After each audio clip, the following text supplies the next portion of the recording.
Good afternoon, good evening, ladies and gentlemen. It is my pleasure to welcome you to this webinar to the London School of Economics and Political Science. My name is Piroska Nagy-Mohács and I am the Interim Director of the Institute of Global Affairs at the London School of Economics. I am truly pleased to be here today and chair the first of three events by the Central and Southeast European program of the LSE Ideas. The LSE Ideas, if you don't know, is the leading think tank of the world, according to consecutive indicators, consecutive years. This particular event by the LSE Ideas is prepared and presented in partnership with the Polish Cultural Institute in London, for which we are very grateful. The event is being streamlined on the LSE Ideas channel and the Policy Institute's own webpage. This series that we are opening today will cover discussions to mark the 30th anniversary of the establishment of the Visegrad Group, or what is often called the V4, which will be falling on 15th of February this year. So it's been 30 years that the group is in existence. It was created as a cultural and political alliance of four Central European countries: the Czech Republic, Hungary, Poland, and Slovakia, in 1991, on February 15. The idea originally was to promote regional cooperation in military, cultural, economic, and energy matters, obviously a major concern at the time, and any other further common interests. So at 30 years in the making, maybe it's time to ask how this has worked. What's the track record? How has the alliance fared? What has it delivered relative to its objectives, the strengths, and of course the weaknesses? Have there been failures? And what are the current ambitions, the future role of this group of countries, the V4, within the EU, of course, and maybe more globally? So our three lectures will cover this particular record assessment, these issues. And we, of course, want to keep you in suspense to have the general sort of big bottom line of our assessment. As you will be hearing today from our speakers, you will have the first dosage of these assessments. But in the area of headlines and Twitter lines, if one were to be given a kind of a first impression and thought, I think that many of us would say that actually the alliance has worked. Has worked along moving objectives, moving concrete objectives. Let me highlight perhaps a few introductory observations in this regard. The first one takes us back historically. That interestingly, and I had to really Google it, I couldn't believe it myself. This alliance, and the name of this, dates back to 1335. This is when the Visegrad Congress of Bohemia, Hungary, and Poland, Bohemia, of course, the former Czech, predecessor of the Czech Republic and Slovakia, was created. 1335, almost 700 years ago. What was the objective then? To create a new commercial route to circumvent Vienna, which had imposed stamp duty and various other barriers to benefit from commercial trade through its borders. Very interesting, isn't it?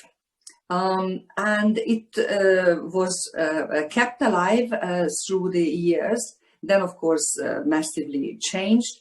But these countries, these small open economies in the same vicinity, sharing the geographical, obviously, geographical similarities, the political similarities, have weathered a very similar historic path. Many have been part of the Habsburg monarchy. Then later, all of them were part of the Soviet bloc. And even within that, I would say that informally these countries formed a certain alliance within the alliance, the broader Soviet bloc. So it was, I think, very natural that in 1991, following the fall of the Berlin Wall, as these countries embarked on a transition from the communist past to a democratic past, and chartered their path toward the EU, the European Union, which was very Western European centered. It was very natural that they also recreated this alliance. That was my point number one. Point number two is that even since 1991, it seems that the objectives very nicely evolved and have shifted, reflecting the issues of the day. Initially, there was a lot of shared interest in sharing the strategies and getting as fast as possible to the European Union. So a lot of that type of political and reform focus, one would say.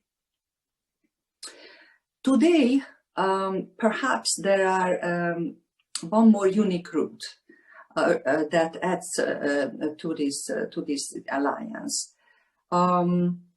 And that is that there is a strong sense of a refound identity and common interest in the fact that East and Central Europe is in a different shape or stage of economic and, more importantly, perhaps political development. And perhaps that also has played a role to shape this partnership. What do I have in mind? I'm referring to the brilliant Ivan Krastev in his latest book with Stephen Holmes with the title The Light That Failed, posits that Central Eastern Europe has followed too closely an imitation model of Western Europe, so to speak, copy and paste. And that has given rise a certain negative feeling, a feeling of inferiority, this imitation model. Whether this is really true or not, we can discuss perhaps today or later in the series. But I can say that even our own research in the LSE arena, recent research on Hungary confirms a very strong feeling in Hungary, one of the countries, of citizens feeling as a secondary EU citizen within the coalition. Also, some of the, that's my last point, some of the leaders in the region very clearly point to certain perceived cultural differences. I'm not sure I would subscribe to as it is put, but the fact is that the very eloquent and charismatic Hungarian Prime Minister Viktor Orbán has stated very strongly that in addition to, and I'm quoting, in addition to economic growth and its specificities, Central Europe is a region which also has some special culture that is different from Western Europe. We should discuss, I think, whether that is true or not, but certainly there is a sense of common, strong shared interest, economic, political, and perhaps cultural in the region. But this is enough of the introduction. Today we will be discussing the economics dimension of this alliance. We are delighted to have four excellent speakers, contributors to today's panel. We will start with Zsoka Koczan. Zsoka is a senior economist at the EBRD. EBRD's Office of the Chief Economist, and she previously worked at the International Monetary Fund. Then we will ask a second speaker, Krzysztof Mazur, a renowned political scientist who has also served as Undersecretary of State in the Polish Ministry of Development in 2019 and 20. After Krzysztof, the floor will be given to Martin Kahanec, a renowned professor of economics, and he's also the acting dean of the School of Public Policy at the Central European University in Budapest. And last, but definitely not least, we will hear from Lubomir Lizal, who's been president of the Anglo-American University in Prague since August 2018. He's a Czech economist who served most recently as a member of the board of the Czech National Bank. Our four panelists will offer opening remarks, and then we will be opening up for questions and answers. Please pose your questions in the chat function. I'm sure that in this long enduring tradition of webinars, you all know how to do that.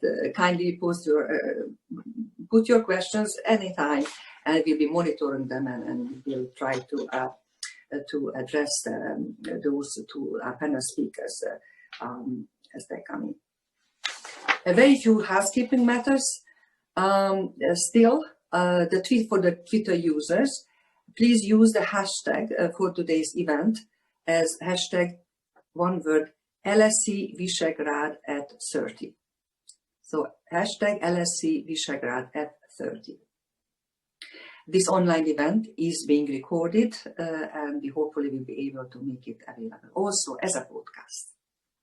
But enough of all this long introduction and the housekeeping matters. So please, we start our presentation, and I'm calling on Zsoka. Zsoka, the floor is yours.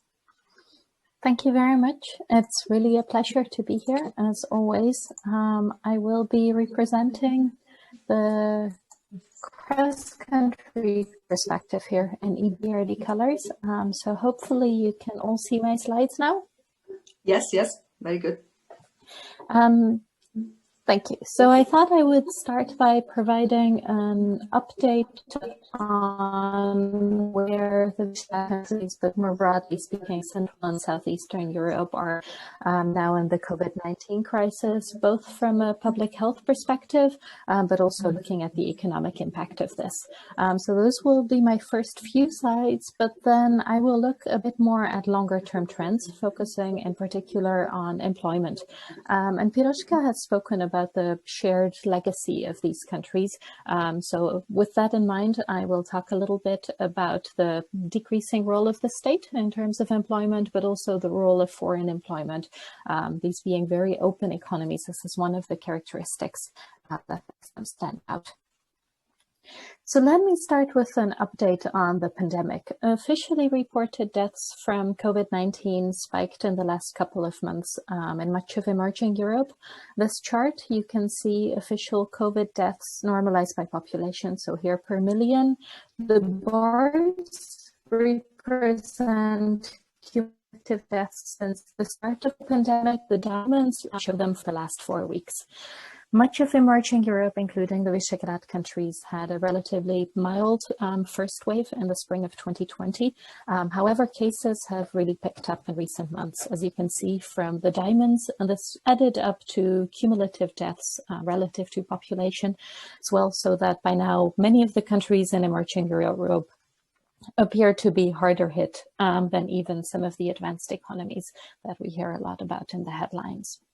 Now, when we look at hospital admission rates, these paint a similarly bleak picture. Again, you can see a relatively milder spike in the spring of 2020 in terms of hospital admissions on a weekly basis. And then you can see this very depressing looking plateau in the last couple of months where hospital admissions remain very high in the Visegrad economies. However, vaccination rates remain low in most of the world, including emerging Europe and including the Visegrad economies. As of last week's data, this would be below 1 or 1.5% of populations that have so far been vaccinated. Turning to the economic impact of the pandemic, this hit on top of an already ongoing deceleration of growth in many emerging European countries. The diamonds in this chart show you real GDP growth year on year for 2019, and this already represented a slowdown relative to previous years, 2017-18 in many economies. You can see that for most countries, the first quarter of 2020, when the pandemic was just arriving in Europe, was already slower than previous years. On top of this came, of course, the sharp output contraction that we're all aware of in the second quarter of 2020. There's reflected a combination of both domestic containment measures, such as lockdown and curfews, that weighed on domestic supply and demand. Estimates suggest that in 2019, over 40% of consumption involved close social contact, so that social distancing measures weighed on economic activity as well. It also represented a range of external factors that were weighing on growth. This includes, of course, the slowdown in trade, disruptions in global value chain linkages, and these are especially painful for very open economies. You can see large drops here, for example, for the Slovak Republic or for Hungary. I'm speaking from Hungary at the moment, where the Mercedes factory next to us is again on a temporary closure due to a shortage of parts from Japan at the moment. Other external factors that weighed on growth in these economies were, of course, a sharp drop in tourism and international travel. You can see that some of the largest contractions were in tourism-dependent economies in the Mediterranean, for commodity exporters, low oil prices, and for some economies dependent on remittances, restrictions on international travel, and that migration and remittances also dropped, affecting, for instance, some of the economies in the Western Balkans. Contractions in the third quarter of 2020 were relatively smaller in most countries, though, of course, these are very preliminary and the first estimates, and evidence from previous crises, including the global financial crisis, shows that these first estimates of growth tend to be subject to large revisions later on, so they should be taken with a grain of salt at this point. Now, countries responded to the economic damage with large fiscal stimulus packages to protect individuals and to protect firms. This shows fiscal stimulus as a share of GDP until the end of last year. In some economies, you can see that fiscal stimulus, including here, even if just above the line items, is around 3% of GDP in countries like the Slovak Republic, Hungary, or Poland. Now, EBRD did a survey together with the IFO Institute in August 2020, where we examined the early impact of the pandemic on individuals and firms. And this suggested that indeed job losses and business closures were less common in countries where stimulus packages were larger, so that some of the policies governments implemented were able to mitigate some of the damage and economic impact of the pandemic. But of course, large stimulus packages are also expected to significantly increase debt. So we would estimate debt to increase by 8-9 percentage points in some of our Visegrad economies.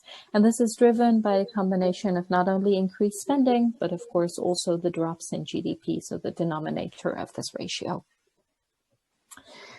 So with that, let me turn to perhaps some longer term trends that are interesting in terms of the economic performance of these countries today and reactions to the pandemic, but also for trends going forward. As Piroska mentioned, of course, they share the heritage of a large state sector. Public sector employment has, as another transition countries come down significantly since the 1990s. So on average from over or around half of employment in the 1990s to about 20-25% today. So the role of the state, at least as an employer, has been decreasing, as we highlighted in our recent transition report. Now, this bar chart shows you a snapshot in time, drawing on rich individual level data from the Life and Transition Survey, and it breaks down employment further. So as I mentioned, you can see the bottom two bars, red and orange for state employment in the broader public sector. So this would include education, health, public administration, as well as employment in state-owned enterprises in orange. Here you can see that these countries still stand out with much higher state employment than, for instance, advanced economies like Germany or Italy. However, another area where these economies stand out, and this of course is related to them being very open and highly integrated in global value chains, is employment in foreign firms, where it is quite striking that according to the survey in 2016, over 10% of those employed worked for foreign firms in Hungary.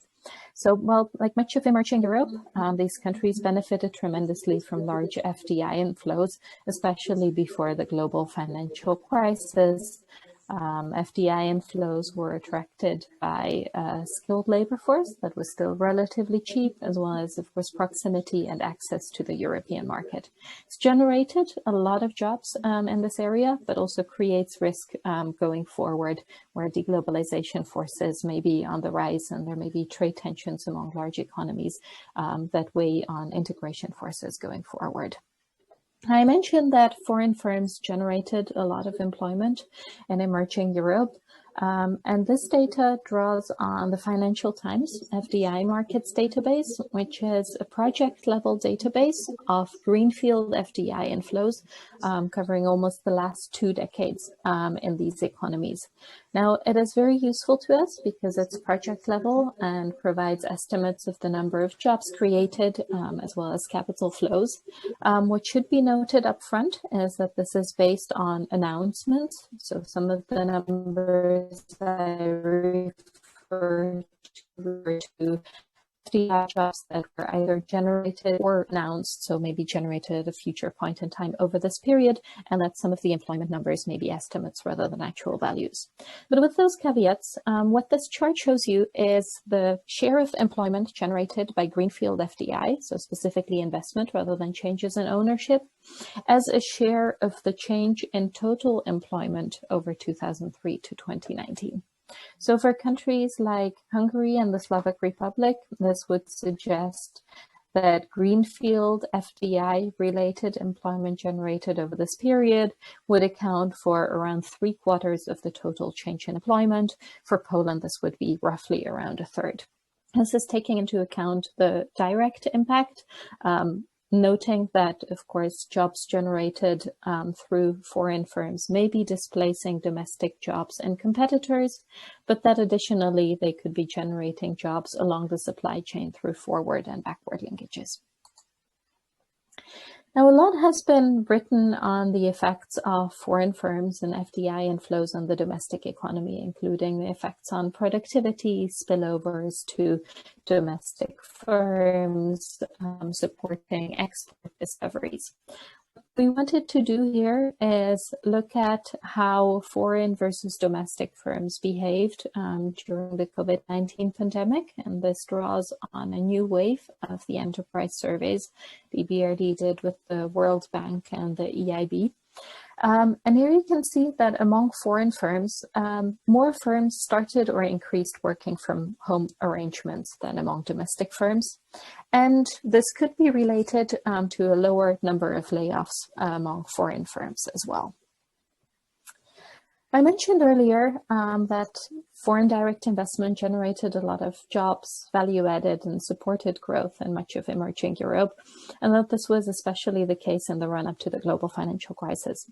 So this is showing that as a chart where you can see the sort of boom-bust cycle of FDI inflows for emerging markets more generally, and this even more pronounced for some of the Visegrad economies. You can see that despite a recent pickup in these flows, they still haven't recovered to pre-global financial crisis levels. Put differently, the days of peak employment creation by foreign firms are likely over. This shows FDI manufacturing employment generated, and you can see that numbers are highest in the early 2000s before the global financial crisis. In the meantime, FDI inflows have shifted more from manufacturing towards services. They have also overall fallen, as you saw in the previous chart. In many countries, they have become less labor intensive over time. And we have also seen a shift towards jobs being generated in higher tech or higher skill sector. So this would suggest that going forward, while foreign firms were very important employers and generated a lot of employment in emerging Europe over the past 2 decades, the peak days of employment creation by foreign firms are likely over. We expect fewer jobs to be generated in the future, and we expect these jobs to be higher skilled.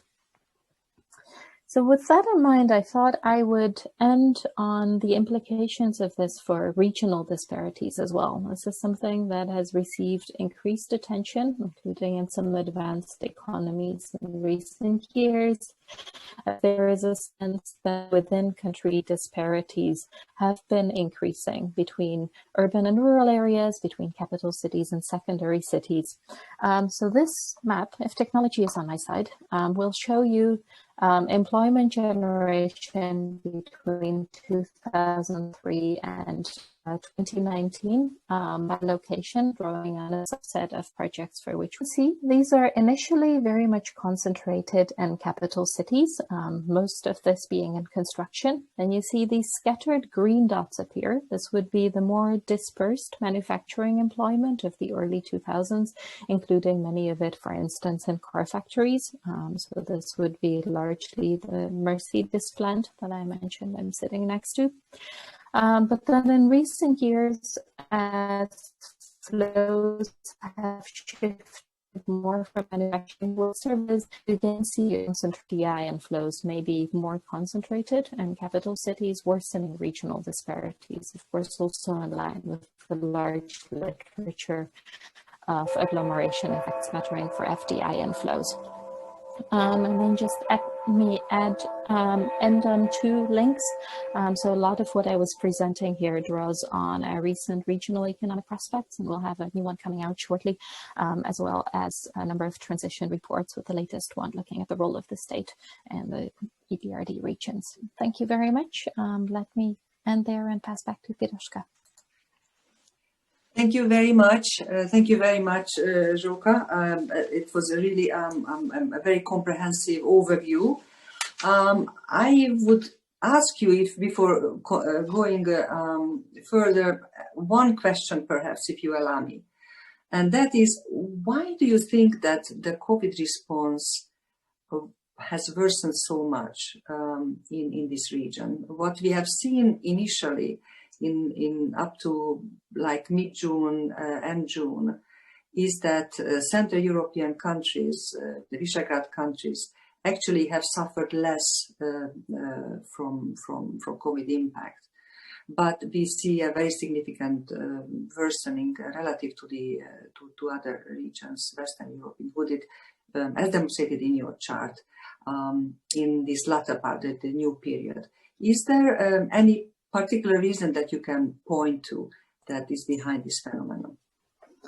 That's a very good and very difficult question. It's actually a question we received a lot already in the spring, then with a different twist of why are these countries performing so well compared to some advanced economies. Now it's a question of why are they performing so badly.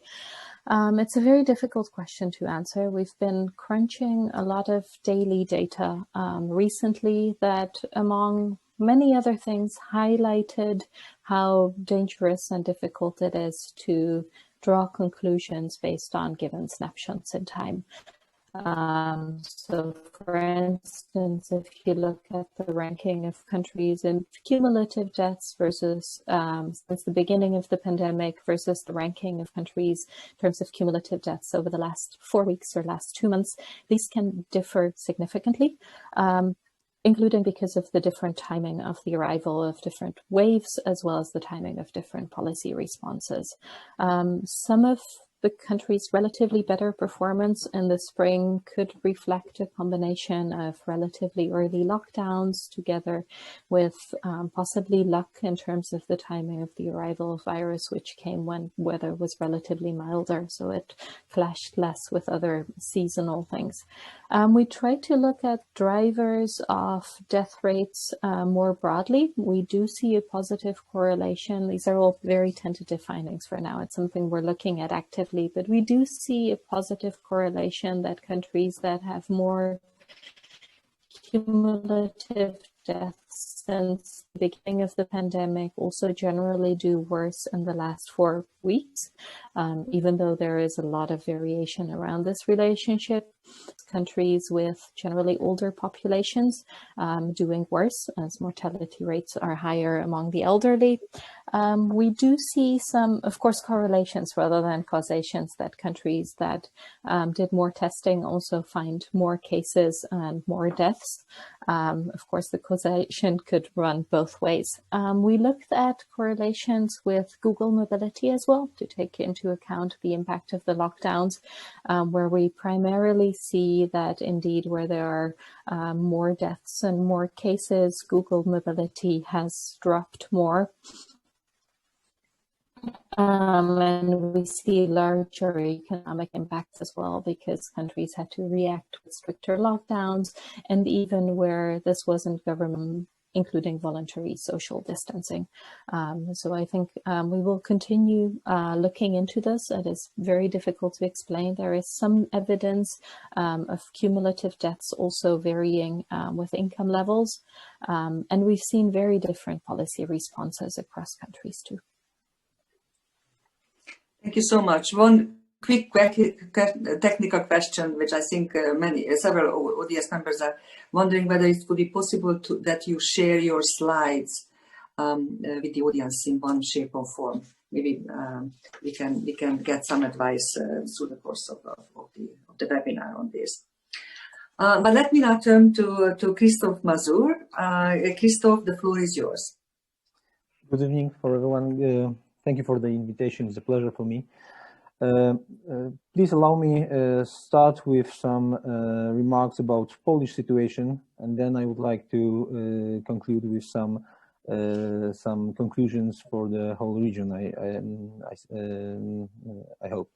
So, if you would like to ask me in a very brief way how to summarize the situation now in Poland, I would say that among journalists, leader of the opinion, scholars, when we are talking about economy, it is a moderate optimism. I think that it's a proper expression how to summarize the situation nowadays. I think that everyone expects that this crisis will be not so deep as it was in 2008. And I think that many international think tanks agree with such an opinion and support such an opinion. For example, Oxford Economics put Poland among a few countries in EU without long-term impact on GDP and revenues. And I think that this is something. If the future will be like this, I would be very pleased. And also OECD economic surveys for 2020 also wasn't very pessimistic for Poland. And also it was another argument for a public debate how to think about future and how to think about our contemporary situation. If you would like to summarize the what have been done and what really happened in 2020, I would say that's exactly as it was in the previous presentation. We've got two waves of introduction restrictions, and two ways of freezing and unfreezing our economy. And if I would have to summarize this effect of these actions, I would say that this first wave the reaction both when we are talking about healthcare situation and when we are talking about economy situation was quite positive. After first wave, the effects were really positive. After second wave, it was quite opposite. October, for example, it was one of the worst months in Polish history after Second World War when we are talking about number of deaths. And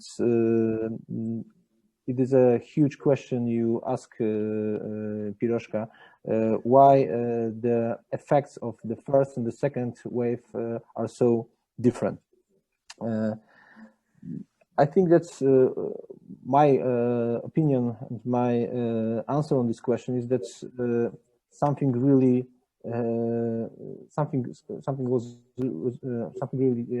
changed in the social perception of the COVID and social perception of the pandemic. I think that we get used to it and we try to think that during the summer that everything what was the worst just is in the past, and now we can go back to normality.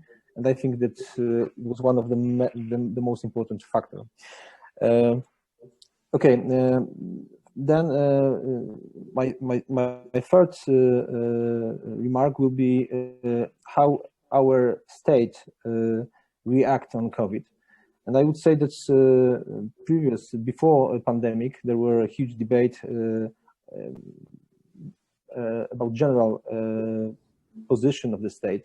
We can say that on the one side there were a civic platform leading by Donald Tusk with quite liberal approach. It was a very common opinion that state should be a night watchman, and we shouldn't. The state shouldn't play an important role in the economy. And then after 2015, when Law and Justice won the election, the perspective changed strongly.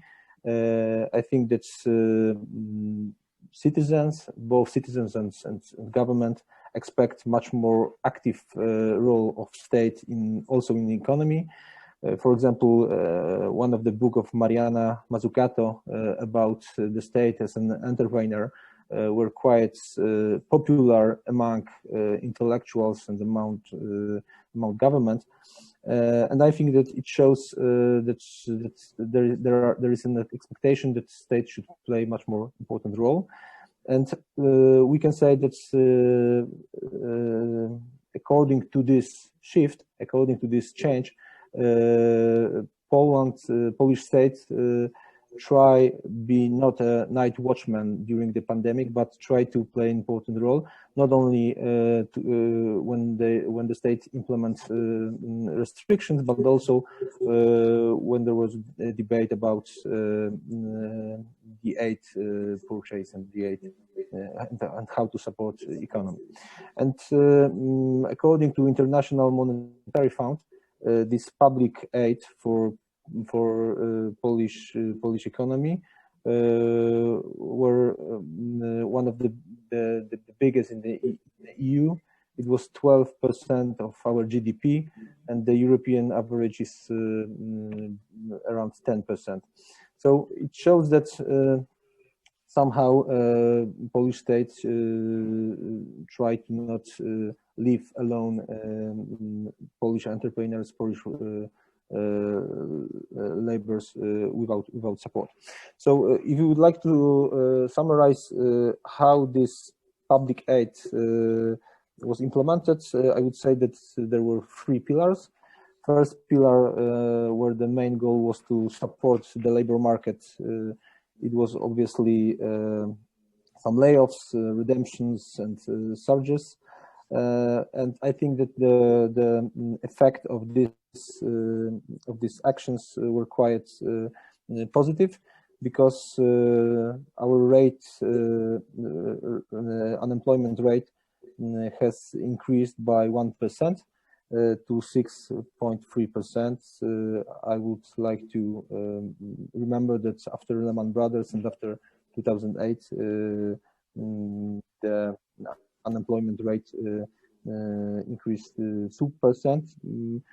So I think that's here the goals were achieved. Second pillar and second goal was to maintain the liquidity of companies. And here a crucial role plays Polish Development Fund. It was 100 billion zlotys direct transfer for companies. And so also here, I think that these goals were achieved. And the third pillar was to provide some financing for investments. Here, crucial role were played by National Development Bank. And their main goal was to offer attractive loans for Polish companies. And I think that the mix of those three pillars, or this three way how to support Polish economy, gives those quite positive effects, which I called moderate optimism on the beginning of my presentation. Obviously, such an active role also means negative effects for economy. For sure, we can underline here that the public debt increased from 46% to GDP on the beginning of the pandemic to around 58% nowadays. So it was 12-point increase, and I think that's obviously such a fiscal policy leads to some uncertainty of public finance, and also it means costs of debt in the future. And I think that this is something we should also remember about.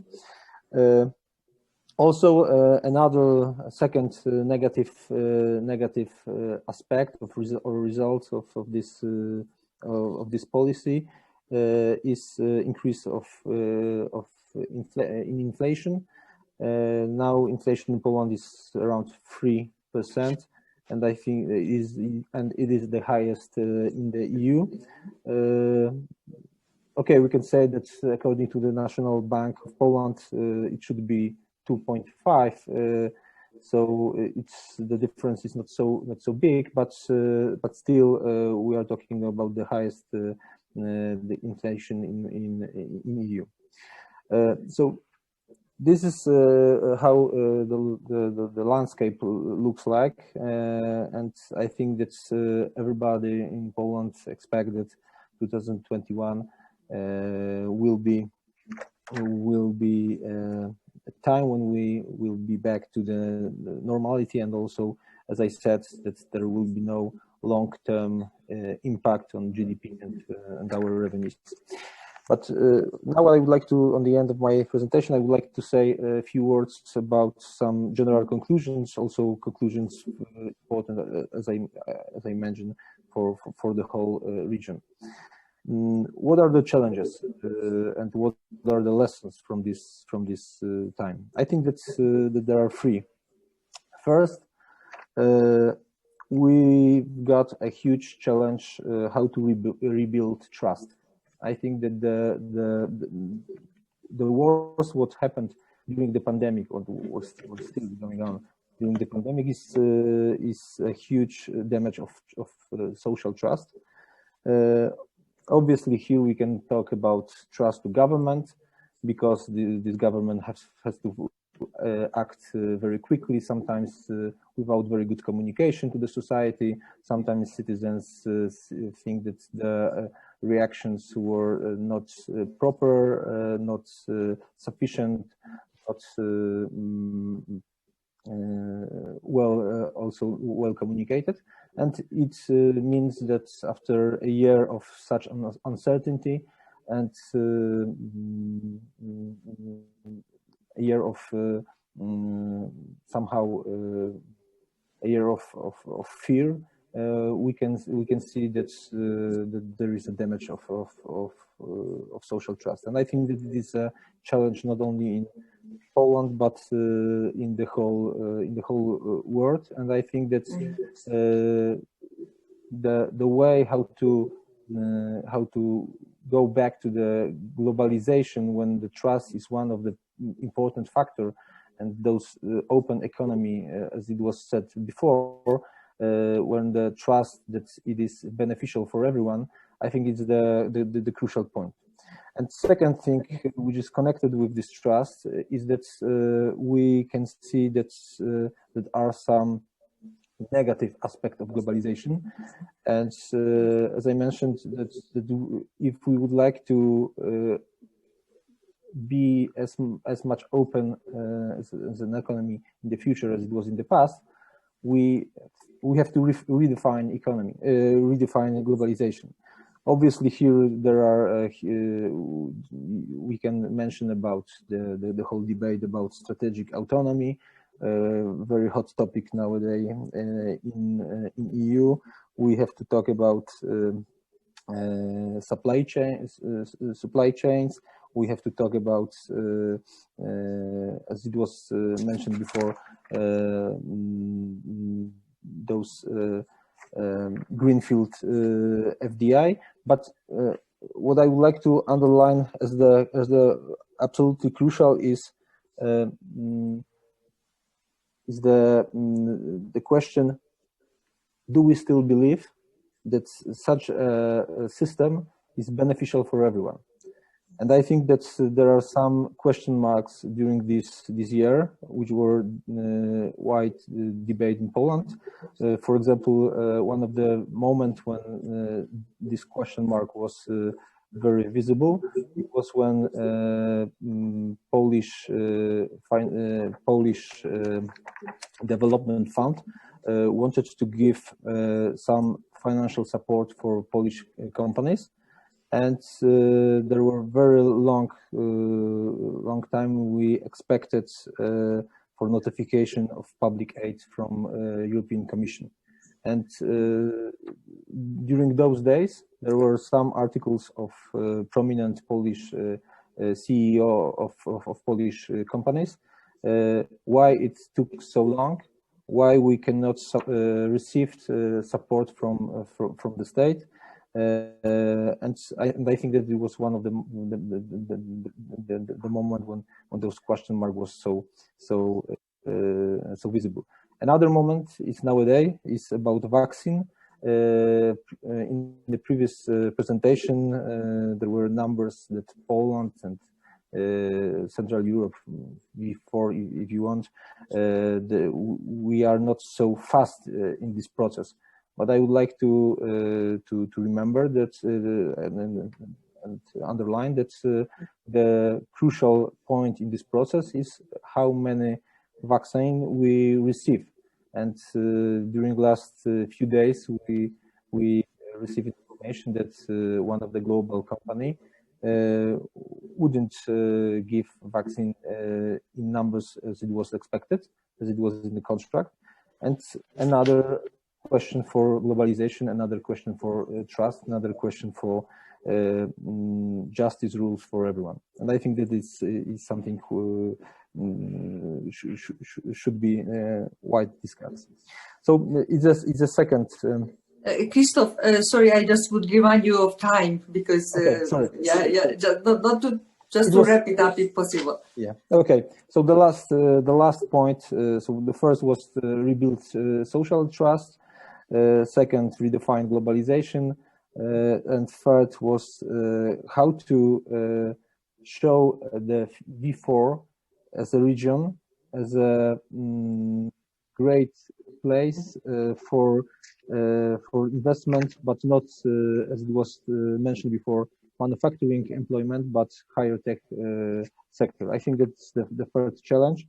I couldn't speak about it more because I'm out of the time. Sorry for. Thank you very much, and I am so sorry that I have to be this trying in this chair too, because that indeed. Thank you very much for this very comprehensive assessment, and the last 3 points of the major challenges, and you highlight indeed what is becoming a big challenge to move away from manufacturing, lower skill employment to employment creation in the high tech, more innovative sectors. It's something that rhymes also what Zsoka made a point of. May I ask you just one quick question? You're a political scientist, so I think you're the most appropriate person to ask the question that has been posed by Simon Graves from the FT, who is also a PhD student. It's wonderful.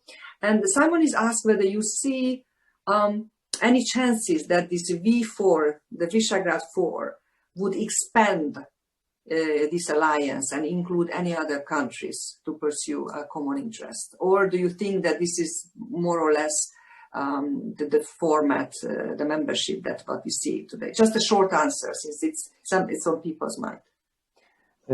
I really admire how Romania, for example, is now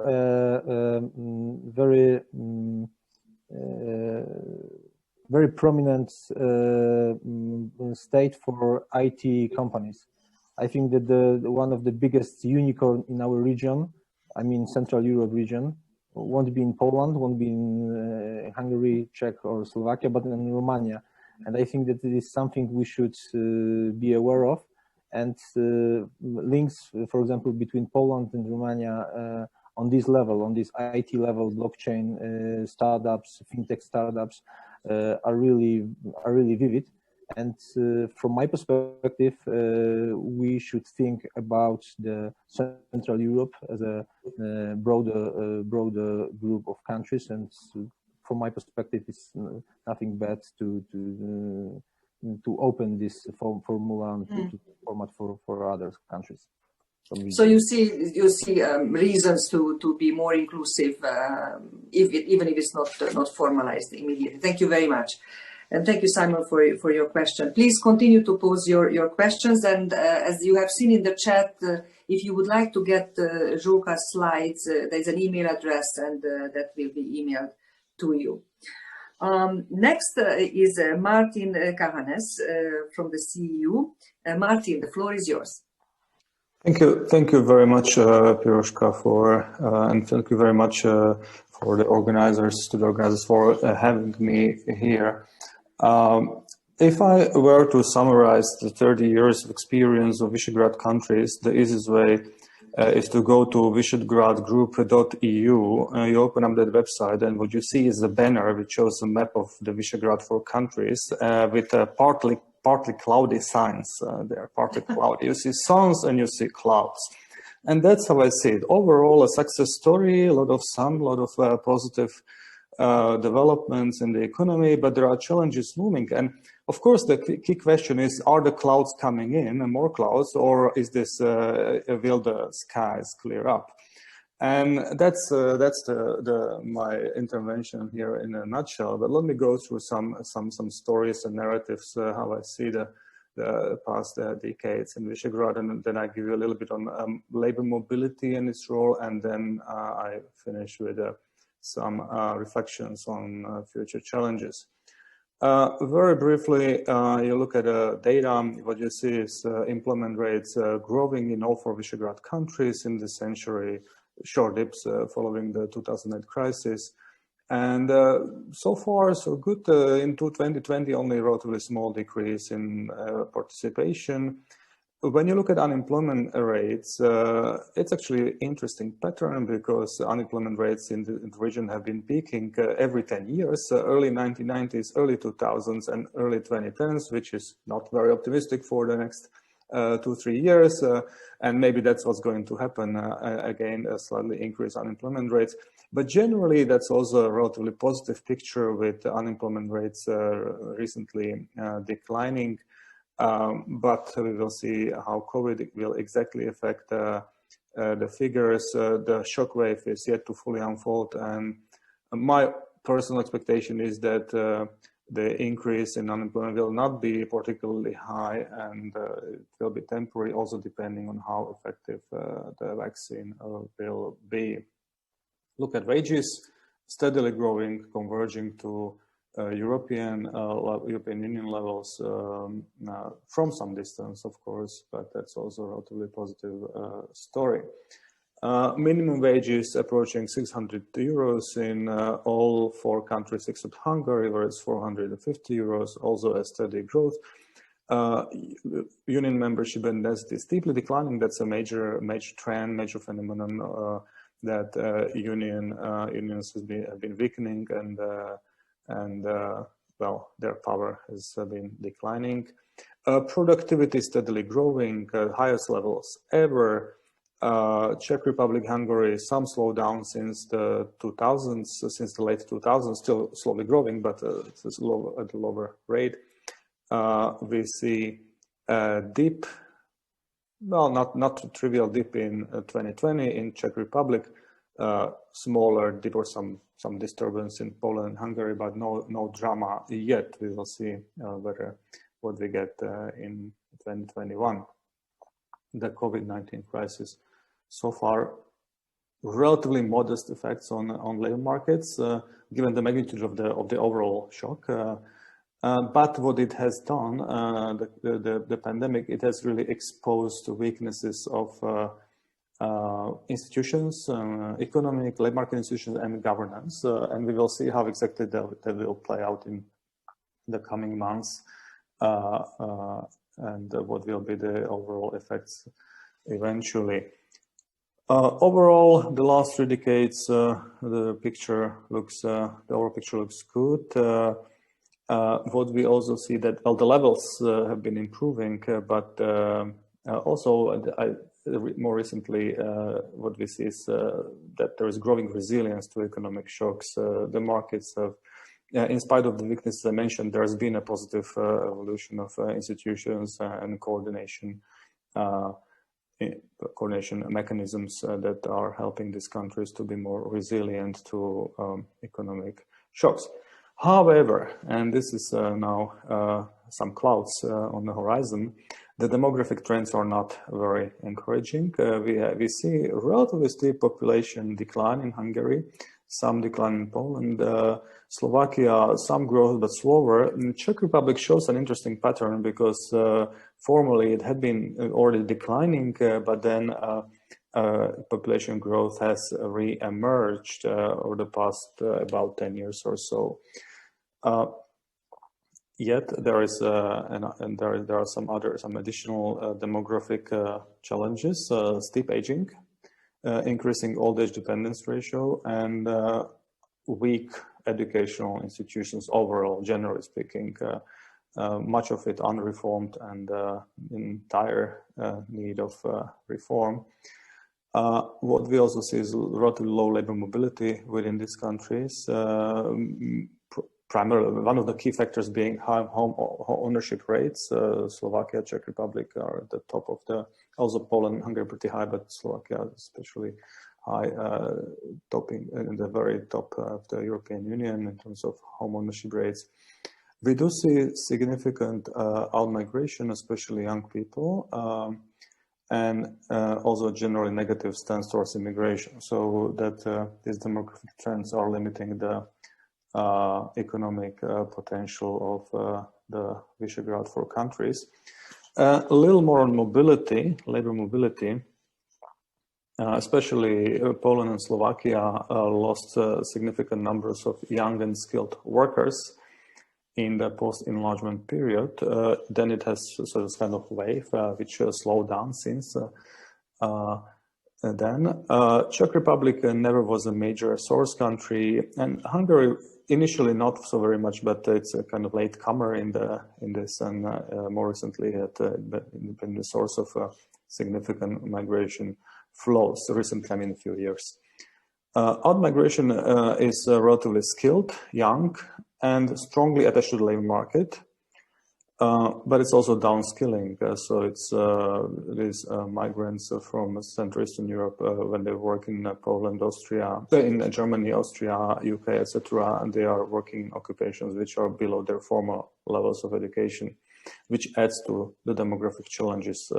We're losing qualified young labor force, which is not always most efficiently employed in the destinations. Initially, migrants primarily went to those countries which opened up early on, UK, Ireland, then more Germany and Austria, with interesting gender patterns, which has initially more females, more since, and then slowly turning the tide, more males migrating. Generally, this migration, and this is an important message here, that post-enlargement migration from Visegrad countries and new member states more generally has positively contributed to EU's GDP per capita efficiency, and we can document with data that these migrants, they are rather mobile, and they go to those sectors, occupations and countries where there are labor shortages, so they actually fill in gaps, and they grease the wheels of the European economy. Actually more than native populations, and we don't observe welfare shopping for welfare in the data. That's not a statistically, systematically the phenomenon that we could show statistically, and it's a significant part of Europe's experience. So loss of skilled labor limits V4's economic potential. And Visegrad Four countries have actually become destinations, especially Czech Republic, also Poland, some extent, and I mean all four of them. But there are negative attitudes to immigration, and so there is a limited potential that migration will add to dynamism in these countries. Although I say Czech Republic may be an exception, because it has received quite significant numbers of immigrants. So one but last slide.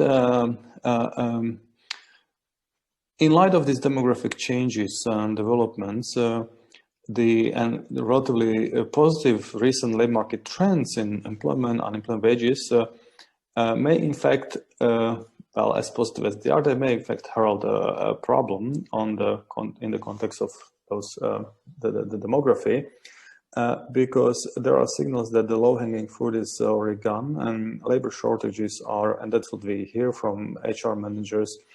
Labor shortages are already rather severe now. Of course, more recently we have a crisis, but that's temporary. So I expect the overall trend not to change too much.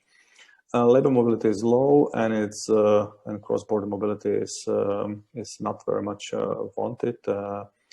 Inward mobility, immigration, and domestic capacity to produce qualified labor and spur innovation is limited, with a relatively unreformed educational sector and limited reforms in the health sector and relatively weak health sector. So my conclusion here is that the positive trends that we observe are likely to slow down, stall, and V4 are likely to find themselves in the middle income trap due to the limiting demographic factors. Final remarks, challenges and opportunities ahead for Visegrad Four countries. Automation, digitalization, this will affect these countries very much. Slovakia has been highlighted as one of those countries which has highest degrees of substitutability of its labor by automated processes. I'm not too, I'm a bit skeptical about those studies, but still one has to think about it seriously. Climate change affecting these countries just like any other, that's not only direct changes, but also the adjustment and the economic adjustment, new technological adjustment that it also spurs, and migration flows that it may also spur. Declining economic potential due to aging, depopulation, and inadequate health and educational institution as another challenge. Growing polarization, political, economic, etc. And what's been already mentioned, trust, disinformation, democratic backsliding are affecting Visegrad Four countries as well. Also risks of democratic backsliding. lacking trust. So I would conclude that the Visegrad Four countries need to again reinvent themselves for the 21st century and think about their role in the European landscape and in the global landscape, and think about how they can foster inclusive growth, innovation, and democratic governance. Thank you very much. Excellent. Thank you very much, Martin, and thank you very much for building in also region-wide new elements like demographic trends, but also but some pursues and states backsliding in democracy as such. Important point. In the interest of time, let me not raise now questions, just move to our last presenter and then raise questions because they are now coming in. Please, I'm asking the audiences, continue to pose your questions. We are getting to them very shortly. I'm asking now beforehand, however, for Lubomir Lizal to take the floor. Lubomir, the floor is yours. Thank you very much. Good afternoon, everybody. I would like to be brief since I think there are a couple of questions coming in, but nevertheless, I think several remarks should have been made. And I would go back to the origin of the V4, of the Visegrad Group. Actually, one thing wasn't mentioned yet, and I think it's a pity. That was actually that these four countries has actually at the same time they have founded something which was called Central European Free Trade Agreement, and it was viewed as a vehicle how to establish a free trade zone and to sort of mitigate the dismantling of the Comecon markets. On the other hand, in the early 90s, it was not rational for these countries to assume that they would become EU members soon. So the response was creating of the Central European Free Agreement, CEFTA, and actually this vision of a free trade has survived. Yeah, the founding countries are no longer members of the CEFTA because they have become members of the EU. On the other hand, that free trade agreement has been steadily enlarging. First, there has been Slovenia coming in and other countries. Then, right now, there are completely different countries that were originally at the beginning. But it actually shows the ambitions that there were in the early 90s. And because of the EU entry, I think that was something that helped these countries a lot, getting to the big markets and being part of the big markets. On the other hand, it has left basically the Visegrad Group as only, which you might call the cultural or grant agency, and not the original aim which was behind the free trade. Since these countries have achieved that differently, and I think it's I would say remarkable success of the Visegrad groups that probably they haven't envisioned at the beginning of the creation of the Visegrad Group. Some other things which I would mention is that I would agree with the first presentation that was showing actually the effect of declining state importance on the employment. In the early 90s, what was viewed was that these countries, the Visegrad Group, they had a significant portion of the economy that was tied with the state. I mean, some estimates are showing that at the beginning of the 1990, like the Czech Republic and Slovak Republic, that time they had like only 5% of the GDP that was created in the private sector. Hungary, it was slightly better off, and Poland, they had, let's say, significant part of GDP created in the private sector, just due to the fact of structural differences, namely in the agriculture. On the other hand, all these countries, they have selected some methods of privatization, how to move the economy toward the classical market-based economies, and all of them succeeded. It's quite a different methods how to get there.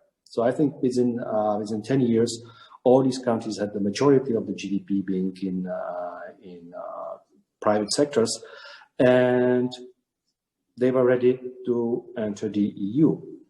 And I think it was enormous speed if you think about the structure of the economies in 1990, and that actually decade and 3-4 years later, they have been able to fulfill the EU criteria and join the market. I think that was enormous success.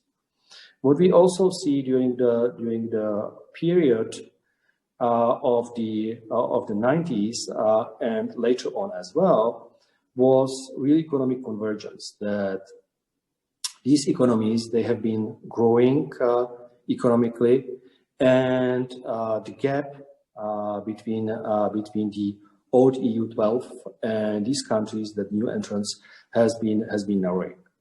So that's sort of like a support of the theory of the economic convergence. On the other hand, what we see today is that the structural differences are still in place and they are not vanishing.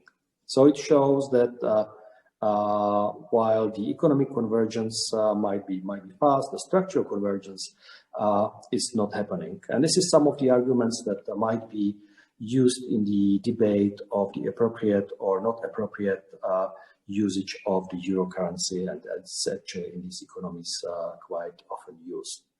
And I think this is one of the reasons why you could see that the Czech Republic, Poland, and Hungary, they have not opted for the euro. And the reason is that these economies are big enough to grasp the advantages of own currency in case of need. On the other hand, the Slovak economy being the smallest one out of the four, then I think the advantages of extremely open economy prevails, and that's why the euro was, I think, a good way for the Slovak economy. Also in Slovakia, the euro served as an anchor of economic reforms. So that's sort of one of the differences which I would highlight. One thing which I consider remarkable as well is the development in the protection of the environment.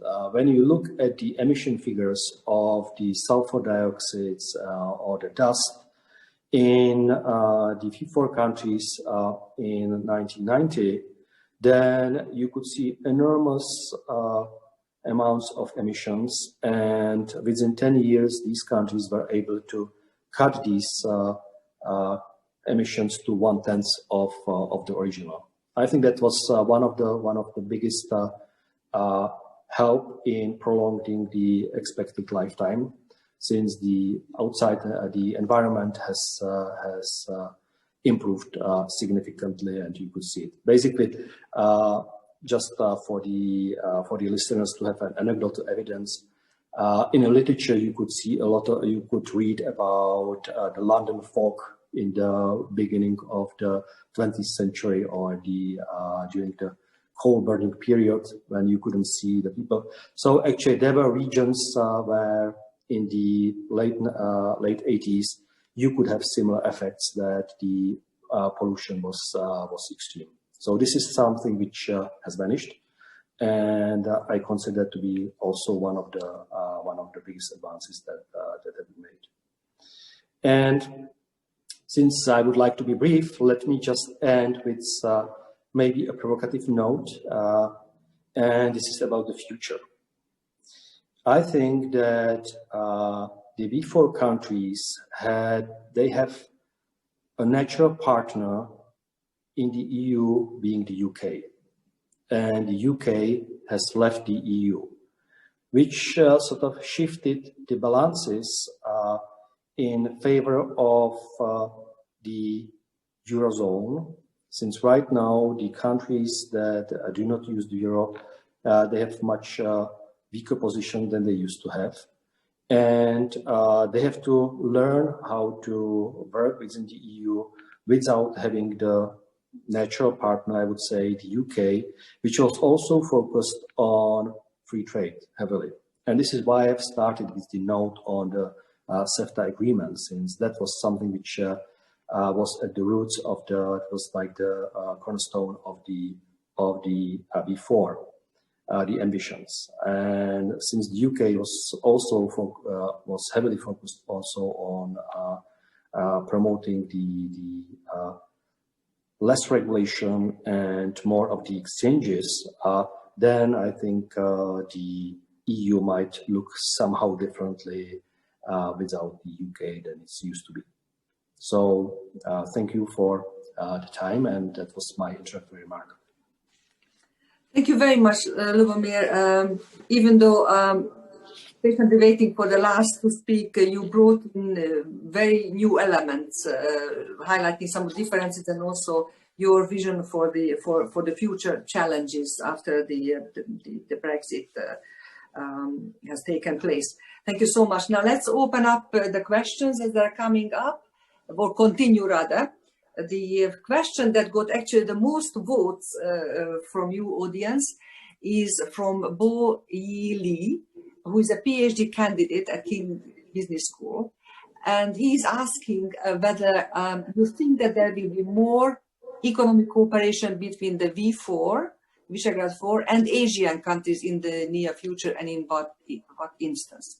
In the interest of time, I'd like you to be brief in your answering. So maybe Lubomir, you have the floor. What do you think? Yeah, brief answer, no. I think that right now there is more stress on the EU coordinated approach. So in that case, I think it's going to be just the EU determination that would be defining these relationships. Krzysztof?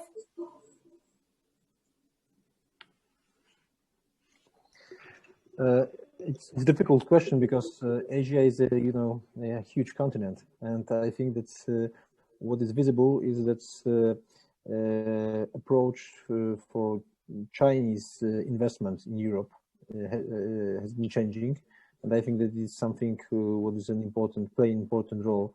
For example, in debate in Germany, and last few months the German opinion leaders for investments from China from very optimistic changing into quite pessimistic or skeptical. So I think that it is something what is changing on our in contemporary world.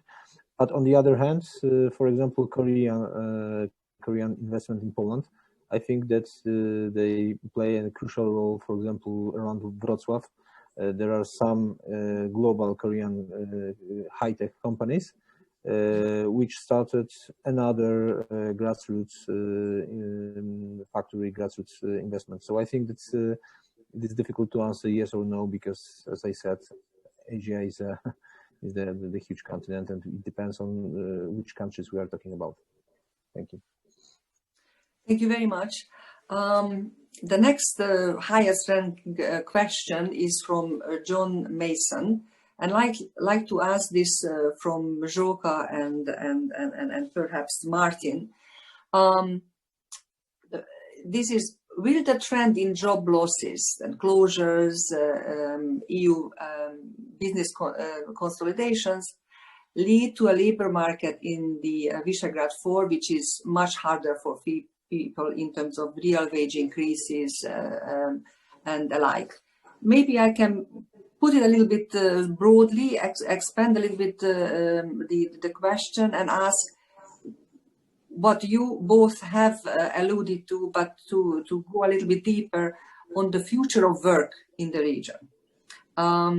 We heard some big challenges coming from manufacturing jobs fading out, and the challenge of a more knowledge-based economy. I would question what is the role of foreign firms, which traditionally have been a lead innovator in the dispenser of innovation in the region. So what is the future of work? How you see, and also real wage increases in general? First maybe Martin, then Zsoka. Thank you, Piroska. Excellent question, very big question, has many aspects. If you think about the future of labor, the major trends that there are several trends. Yes, one is the pandemic has increased risk aversion and has risk of people, but also investors, and so some investment may be going may land rather in inside the European Union than outside for those such reasons. And so in some of these countries, Slovakia has already experienced new investment announcements. Which which have been cancelled outside of Europe, and they've been relocated after they've been announced for countries outside Europe. Relocation has been announced, and they'll be coming to Slovakia. And I'm not sure this is the case also in other countries, but I can imagine why this is happening. So some investment is brought back to the European Union.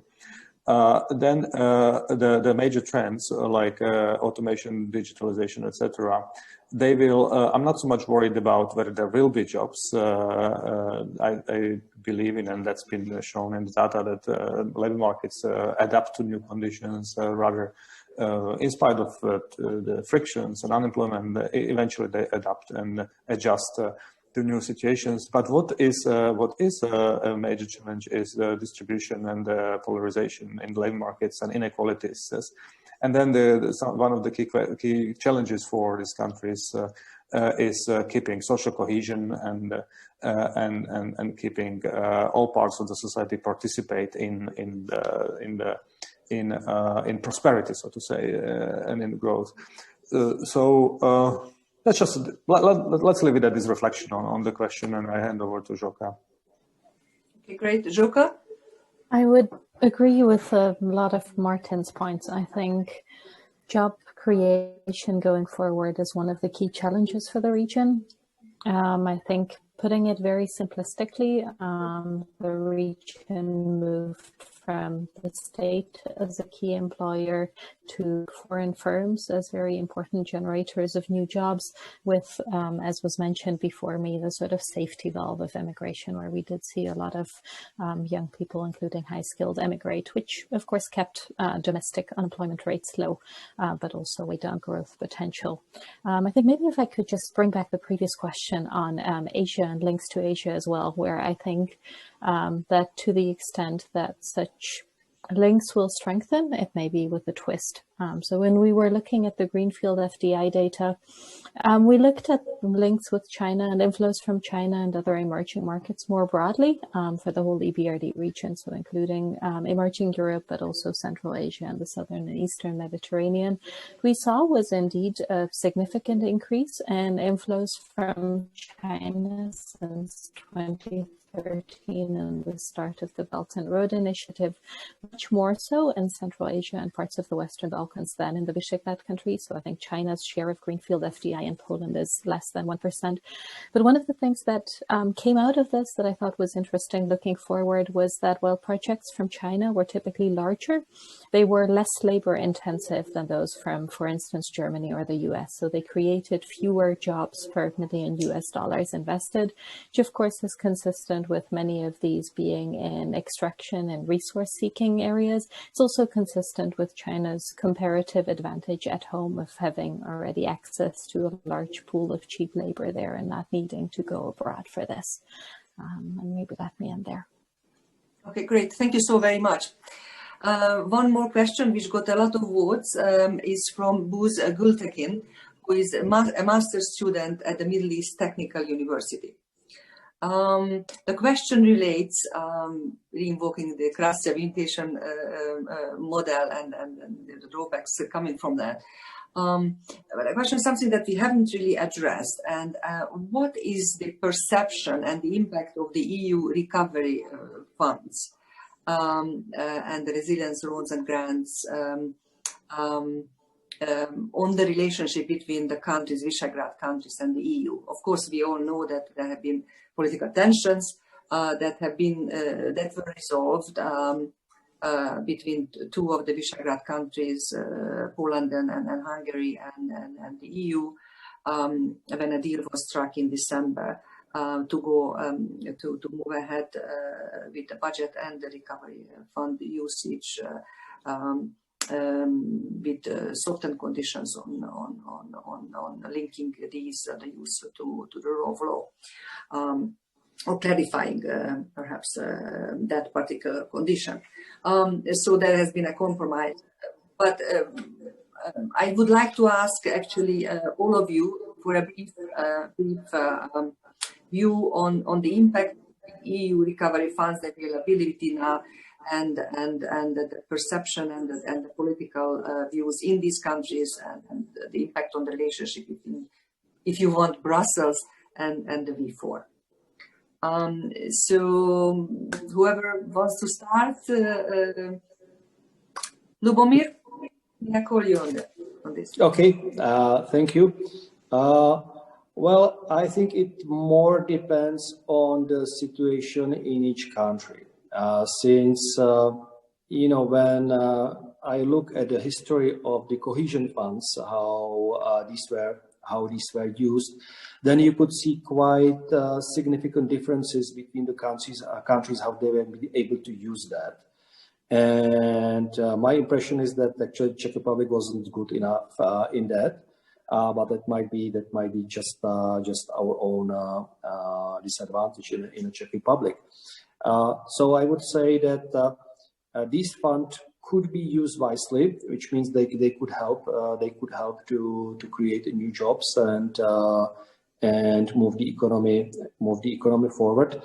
On the other hand, you know, always whenever you have some funds that are sort of tied with certain strings that they can be used for certain areas, you always have the problem that these areas might be selected rigidly, or there might be error in selecting of these areas. So this is something which we will know only ex post. So I hope that the funds would be sort of flexible enough for the countries to use them when there is a real need. On the other hand, it's just another way of redistribution. Yeah, since these funds are typically taken out of the countries first, and by general taxation, just call it as we want. It's just a transfer from let's say private industries that are then redistributed back to the private industries. And I would say that each redistribution has pros, but also it has cons of the redistribution, that it might be too costly to actually provide the actual benefit. It might be easier just to allow the countries to have these funds available locally. On the other hand, yes, the funds that are sort of on a global level of the EU, they might be sort of cheaper to get funded. So there might be advantage of funding them. Thank you. Krzysztof? Three short comments. First, I think that it is a step towards federalization of EU. I think that it is a crucial moment when bonds could be emitted not only by particular states but by the whole EU. And I think that is an important aspect of fiscal policies, which leads to the federalization, as I said. Second, obviously, it is a great opportunity, especially because those two main goals,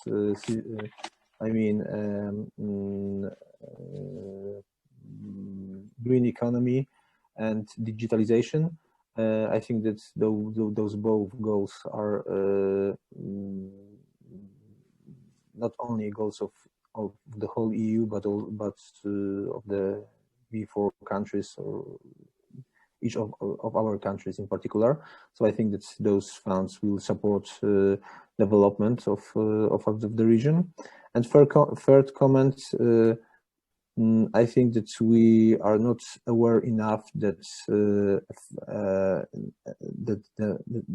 extra points will be given for projects which could be described as the European flagships.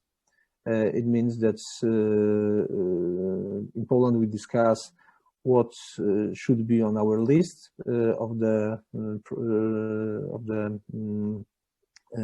projects, but we are thinking only about, very, very often only about our internal goals. But those European flagships, there are projects which are not important from perspective of particular state, but the whole region.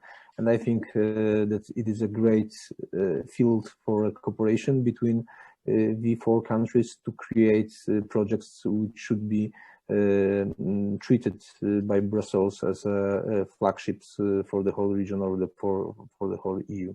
Thank you. Martin, any thoughts on that, or Zsoka? Martin first, sorry. Thank you. 3 points briefly adding to my the speakers before. First point, I'm actually a member of the council that's discussing how to use and how to implement these funds in Slovakia. One of the crucial things, especially for Slovakia, is that we have a lot of I mean, that's a large amount of money.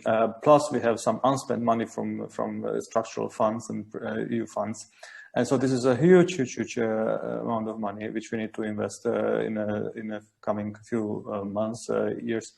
And one of our main worries is the absorption capacity and actually the how we can actually implement the funds.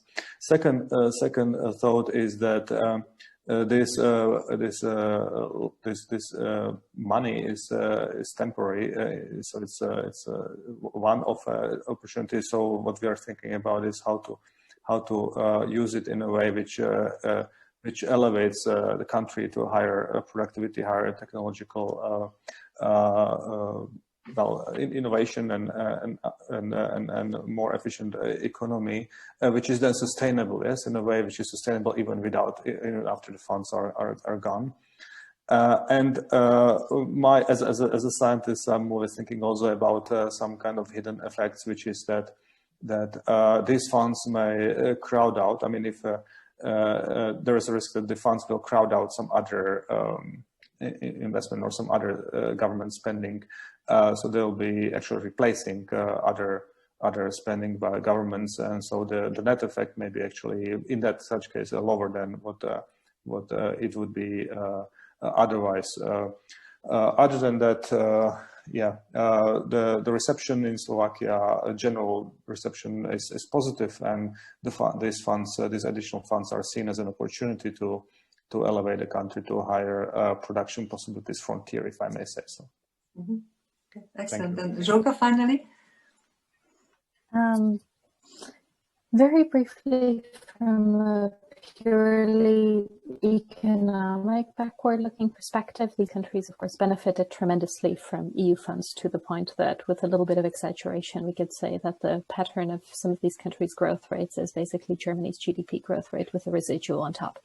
I think with that in mind, looking forward, the key challenge would be to reinvent the growth model. I think this is something that everyone was aware of even before the pandemic. So as a result of headwinds, we heard of the demographic headwinds, where there's a concern that the countries will grow old before they grow rich, as a concern of being stuck in transition with opposition to reforms, or being stuck in the middle income trap. But I think the key challenge is to find a new growth model. And we know that innovation, switching to digital technologies may not necessarily have been their strong points in the past today. Then you can see this as evidence that indeed more investments in digital infrastructure are needed. Thank you very much. This has been a rich and delightful and a fun discussion, as far as I can see. I will make a half-a-minute attempt to try to just highlight the key aspects. We looked at the economic dimension of the region of these four countries.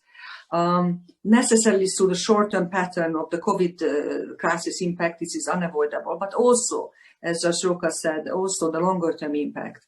And in terms of economics, the big challenge is how to reinvent the growth model, as many of you said. It includes the future of work, the role of innovation, knowledge-based approach.